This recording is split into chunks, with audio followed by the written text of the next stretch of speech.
Hello everyone, welcome to Sprint UPSC. We are discussing class 11th history of the Tamil Nadu board and ये chapter जो है यानी कि ये जो पार्ट है इसमें हम डिस्कस करने वाले हैं summary of chapter 2. So this is just basically for the revision point of view. आप चैप्टर 2 का जो कि है pre historic India and Harappan culture, इसके बारे में हमने डिटेल डिस्कशन किया है इन सेवरल पार्ट्स. तो आप पहले वो पार्ट्स को देखिए, फिर उसके बाद आप ये चैप्टर देखिए, उससे आपको पूरा एक नॉलेज लग जाएगा कि क्या था pre historic India and Harappan culture. ये सिर्फ और सिर्फ हम एक रिवीजन पॉइंट ऑफ व्यू से समरी देखेंगे, ठीक है. सो इसमें क्या क्या कंटेंट थे वो देख लीजिए. पहले चैप्टर 2 में Palaeolithic and old stone age था, Mesolithic and middle stone age था, न्यूलिथिक एज था, मेटल एज था, फिर हरप्पन सिविलाइजेशंस के बारे में हमने समझा था, क्या इंपॉर्टेंट साइट्स है, कैसे ओरिजिन हुआ, ये सब सेलियन फीचर्स पढ़े थे एंड डिक्लाइन पढ़ा था हरप्पन कल्चर का. सो देखिए, हमारे इंडिया में जो हम प्री हिस्टोरिक पीरियड बोलते हैं उसको हमने डिवाइड किया हुआ है पैलेलिथिक एज में, यानी कि जिसको बोलते हैं ओल्ड स्टोन एज, सबसे पहला age. Second is mesolithic, middle stone age and third one is new stone age जो कि होता है न्यूलिथिक, और उसके बाद मेटल एज आया, ठीक है. अब हमने कैसे ये सारी चीज़ें पता करी, ये सारी चीज़ें पता करी हमने through radiocarbon dating, okay. And this was very like famous and commonly used. और दूसरी जो मेथड है दैट इज़ डेंड्रो टेक्नोलॉजी. ये बेसिकली वो टेक्नोलॉजी होती है जब आप वो जो ट्रीज़ होते हैं, ट्रीज़ के वुड में जो रिंग्स होती है ना, उसके बेसिस पे आप उसकी एज निकाल के चीज़ों को पता करते हैं, ओके. तो देखिए, पहला एज दैट इज़ पेलोलिथिक और ओल्ड स्टोन एज, ये इंपॉर्टेंट साइट है प्री हिस्ट्री इंडिया की. सो आपको इंडियन सब कॉन्टिनेंट में ये वाइडली पाया जाता था. देखिए, ओल्ड स्टोन एज में आपको कुछ फेमस साइट्स हैं, वो थी सुआन वैली पोतवार प्लेट्यू में, शिवालिक हिल्स में, और भीमपेटिका की जो आपको मध्य प्रदेश में मिलती हैं, आदमगढ़, कर्नौल एंड अतिराम पक्कम. ये सारे जो हैं वो मेजर साइट्स हैं of the old stone as. यहाँ पे यूजुअली लोग हंटिंग करते थे एनिमल्स की, ग्रुप में यूजुअली हंटिंग करते थे. स्टोन वगैरह के एक्सेस वगैरह हुआ करते थे इनके पास. हमारे पास इनके कम्युनिकेशन यानी कि लैंग्वेज का कोई ज़्यादा नॉलेज नहीं है कि वो क्या कैसे कम्युनिकेट करते थे, क्या लैंग्वेज बोलते थे, बट यूजुअली एनिमल्स को डोमेस्टिकेट किया करते थे, प्लॉट्स वगैरह बनाया करते थे कच्चे, और कुछ प्लांट्स उगाया करते थे, ज़्यादा नहीं. फिर उसके बाद यहाँ पे हमें कुछ पेंटिंग्स भी मिली हैं, जो कि हम भीमपेटिका की जो पेंटिंग्स है वो बहुत से रॉक कट पेंटिंग्स आपको जो भी मिल जाएंगी. फिर उसके बाद आते हैं second stage that is the Mesolithic as और स्टोन एज, आप इसको बोल सकते हो. ये दोनों पीरियड के बीच का एज है, मिडिल स्टोन एज है ये.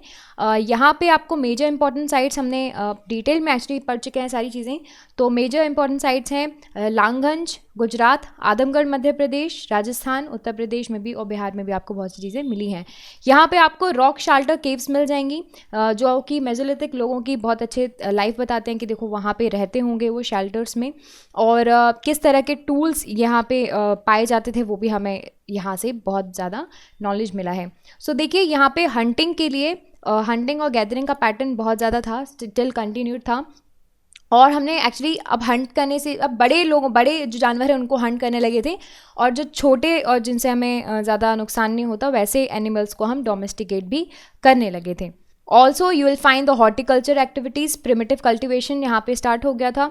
बोज एंड एरोज को ये लोग यूज़ करने लग गए थे. Now coming to the neolithic age. Neolithic age में हमने रिमार्केबल प्रोग्रेस देखा. यहाँ पे आपको बहुत सी जगह और भी रीजन्स मिल जाएंगे, कश्मीर वैली में, चिरांड इन बिहार, बेलान उत्तर प्रदेश, और बहुत से डेक्कन प्लेट्यू में आपको रीजन्स मिल जाएंगे, ठीक है. ये इंपॉर्टेंट साइट्स हैं इसके कुछ. देखिए, ये था एक न्यू स्टोन एज. यहाँ पे आपको स्टोन्स का और अच्छा ये जो है यू कैन से टेक्निक्स मिल जाएंगी, उन्होंने और अच्छे से डेवलप किया हुआ था. मेजर कैरेक्टरिस्टिक्स इस एज का ये था कि यहाँ पे इन्होंने एग्रीकल्चर और अच्छा करना स्टार्ट कर दिया था, डोमेस्टिकेट करने लगे थे एनिमल्स को, स्टोन और के जो टूल्स हैं उनको पॉलिश करने लगे थे, पॉटरीज बनाने लगे थे. कैटल्स भी यहाँ पे आपको मिल जाते थे, कल्टिवेशन के लिए इनको यूज़ किया जाता था, और साथ ही साथ उनको ट्रांसपोर्टेशन के लिए यूज़ किया जाता था. यहाँ पे वो कपड़े भी पहनने लगे थे, कॉटन एंड वूल के बने हुए. Now coming to the metal age, यहाँ पे आप बात करोगे, ये इसको like this was actually followed by the Chalcolithic age, और you can say copper stone age. So यहाँ पे इस पीरियड में you will find the copper and bronze, ये दो चीज़ों का यूज़ किया गया, तभी यहाँ इस एज को बोला जाता है पहली बार मेटल यूज़ किया गया यहाँ इस एज में. यहाँ पे ऑफकोर्स ये यूज़ किया जा रहा है, मतलब यहाँ पे ओर को मेल्ट कर रहे होंगे, आर्टिफैक्ट्स बना रहे होंगे, लोग ट्रैवल करना शुरू कर दिए, किस लिए, मेटल ओर्स की खोज में. फिर उसके बाद उनको बाकी जगहों के बारे में पता चला, नेटवर्क्स बढ़े, कल्चर्स बढ़े. Now coming to the Harappan civilisations, ये जो साइट्स हैं आपको यहाँ की इंपॉर्टेंट साइट्स हैं आपको इस मैप में मिल जाएंगी. Among the important one is the Kotdiji in Sindh, Kalibangan in Rajasthan, Ropar Punjab, Banawali in Haryana, Lothal, Surkotada, Dholavira 3 in Gujarat. So ये जो है मेजर इंपॉर्टेंट साइट्स हैं. हरप्पन कल्चर को भी 4 पार्ट में डिवाइड किया था हमने. Pre Harappan, early Harappan, mature Harappan, late Harappan. Pre Harappan में बेसिकली ईस्टर्न बलूचिस्तान में ये लोग जो है सेटल हो रहे थे. ठीक है. अर्ली हरप्पन में फिर ये थोड़े विलेजेस अच्छे से बनाने लगे. देखिए पहले तो थोड़ा सेटलमेंट शुरू किया, फिर उसके बाद विलेज बनाने लगे अर्ली हरप्पन स्टेज में. फिर मैच्योर हरप्पन स्टेज में बिग ग्रेट सिटीज़ एमर्ज होने लगी जैसे कि मोहनजोदारो एंड ऑल. फिर like finally late Harappan stage में इनका डिक्लाइन शुरू हो गया था. इन सारी चीज़ों के बारे में हमने डिटेल में पढ़ा है, आप जाके वो लेक्चर्स देख सकते हैं. Now date of Harappan culture. So हर एक व्यक्ति के हिसाब से अलग अलग डेट्स हैं, सबके अपने अपनी एनालॉजीज हैं. यहाँ पे आप देख लीजिए 1931 में सर जॉन मार्शल का कहना था कि ड्यूरेशन था मोहनजोदारो का it was around 3250 to 2750 BC. फिर उसके बाद नई नई डिस्कवरीज़ और नए नए डिस्कवरीज़ के जो पैटर्न्स होते हैं उनके हिसाब से चीज़ें बदलती गई. 1956 में फेयर सर्विस ने एक नई डेट लेकर आए 2000 टू 1500 BC. इन्होंने रेडियो कार्बन्स का यूज़ किया था. 1964 में DP अग्रवाल जी का कहना था कि इनका जो स्पैन है 2300 एंड 1750 BC के बीच में था. But there is still scope of modifications. अब अगर अभी कोई नए टूल्स आ जाते हैं जिससे हम डेटिंग्स अच्छे से प्रॉपरली कर पाएँ तो हो सकता है ये डेट्स अभी भी चेंज हो पाएँ. Now coming to the salient features of Harappan culture, ये बहुत ही important topic है as far as your UPSC examination is concerned. The first one is the town planning. Town बड़े अच्छे हुआ करते थे यहाँ पे. आपको एकदम मैंने आपको बताया था कि एकदम 90 डिग्री एंगल्स पे रोड्स जो हैं वो क्रॉस कर रहे होते हैं, जो कि आपको आज की डेट में modern day technology modern day cities में बहुत ही कम देखने मिलता है. तो वो उस टाइम पे इनके यहाँ था. स्ट्रीट्स 90 डिग्री पे क्रॉस कर रही थी, रेक्टेंगुलर ब्लॉक्स थे. और फिर उसके बाद यहाँ पे ब्रिक्स का यूज़ किया जाता था, दैट टू बर्न ब्रिक्स, है ना. उसके बाद यहाँ पे आपको अंडरग्राउंड ड्रेनेज के बारे में मैंने बताया था कि वो हर एक घर से अंडरग्राउंड ड्रेनेज था जो कि स्ट्रीट ड्रेनेज में जाके स्ट्रीट ड्रेन्स में जाके मिलता था. ऊपर से ये ढके हुए करते थे, right. Citadel was another important major feature कि ऊपर की तरफ पे माना जाता है कि एक घर बना रहता था जो कि राजा का होगा और नीचे की साइड्स पे वो होगा लाइक हमने डिस्कस किया था कि सरफेस से थोड़ा ऊपर मड के ऊपर आपका एक घर बना होगा. That is considered to be the house of the royal families, जहाँ पे सिर्फ रॉयल फैमिली रहती है. और नीचे साइड में भी बहुत सारा एरिया था जहाँ पे बहुत सारे घर थे, जहाँ पे बोला जाता है कि कॉमन पीपल यहाँ पे हो सकता है रिसाइड करते हों. सो इस तरह का सिचुएशन आपको यहाँ पे मिली. फिर उसके बाद ग्रेट बाथ जो था मोहनजोदारो का बड़ा ही फेमस बात है, उसके बारे में भी कैरेक्टरिस्टिक्स हम ऑलरेडी पढ़ चुके हैं. इकोनॉमिक लाइफ के बारे में बात करें तो यहाँ पे हर एक स्फेयर में इन्होंने there was a great progress when it comes to agriculture. उसमें भी उन्होंने अच्छा प्रोग्रेस किया हुआ था. इंडस्ट्री भी अच्छे थे, क्राफ्ट्स एंड ट्रेड में भी काफ़ी अच्छे थे. यहाँ पे आप देख लीजिए ब्रॉन्ज एंड कॉपर्स के वेसेस यूज़ करते थे. उसके बाद gold and silver ornaments and jewellery पहना करते थे. पॉटरीज प्लेन नहीं थी.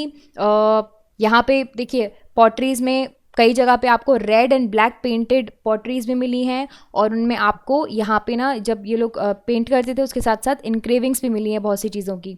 ठीक है. उसके बाद internal trade was also extensive with other part of India and also foreign trade भी यहाँ पे पाया गया. मेसोपोटामिया, अफगानिस्तान, ईरान वगैरह से इनके कॉन्टैक्ट मिले हैं.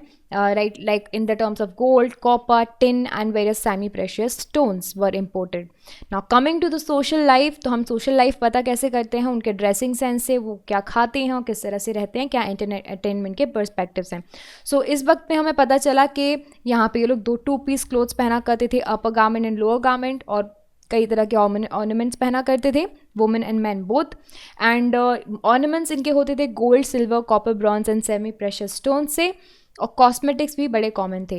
Now coming to arts section, arts में अगर इनकी बात करें तो यू विल फाइंड कि हमने देखा ना हर एक चीज़ में आर्ट था ना. When it comes to like when you see seals वगैरह आप देखोगे या फिर इस तरह के जो आपको फिगरेंस मिल जाएंगे, राइट. सो डांसिंग वुमन का जो ये फिगर है, ये सारी चीज़ों से आपको आर्ट्स पता चलता है. So the figures of man, woman, animal, bird, plants, सारी चीज़ों के आपको फिगर्स मिले हैं मेड अप ऑफ टेराकोटा और वो सील्स में क्रेव किए गए हैं, right. And with a high degree of proficiency. Pots and jar में भी आपको बहुत सी चीज़ें डिज़ाइंड एंड कलर्ड मिलेंगी। फिर उसके बाद coming to the script, script अभी भी डिबेटेबल इशू है, स्क्रिप्ट अभी तक पढ़ी नहीं गई है और सी फुल्ली इट इज़ नॉट डिसफर्ड, और मोस्टली ये लोग जो है राइट टू लेफ्ट लिखा करते थे, दैट टू बॉस्टोफर्डन मैथड से, जो कि मैंने आपको समझाया था, like right to left and then left to right and then left to right, इस तरह से ऑल्टरनेटिव लाइन्स में रिवर्स होते थे। एंड कुछ फील्ड्स में आपको, कुछ सील्स में आपको ये वाला मैथड मिला है। रिलीजन की बात करें, सो दे बिलीव्ड इन गॉड। बोला जाता है ये जो इमेज आपको दिख रही है वो पशुपति की है, दैट इज़ प्रोटो शिवा, जो कि आपको सील्स में जो है मिल जाएगा, सिटिंग पोस्चर में है। और यहाँ पे he has 3 faces, 2 horns, he is surrounded by animals, elephant, tiger, rhino, buffalo. 2 deer भी हैं जो उनके फीट्स के आसपास बैठे हुए हैं। चीफ डाइटी मदर गॉडेस भी आपको टेराकोटा फ्रेग्रेंस में मिल जाएगी। उसके साथ ही साथ ये लोग जो थे वो ईविल्स में भी बिलीव करते थे, यानी कि कुछ सुपर नेचुरल पावर्स या फिर घोस्ट वगैरह में भी बिलीव करते थे, ऐसा माना जाता है। Now coming to burial methods, burial methods में भी आपको हरप्पन कल्चर में काफ़ी अच्छा मैथड मिल जाएगा। आपको सारे साइट्स में कुछ ना कुछ एविडेंसेस मिले हैं बरियल के, राइट।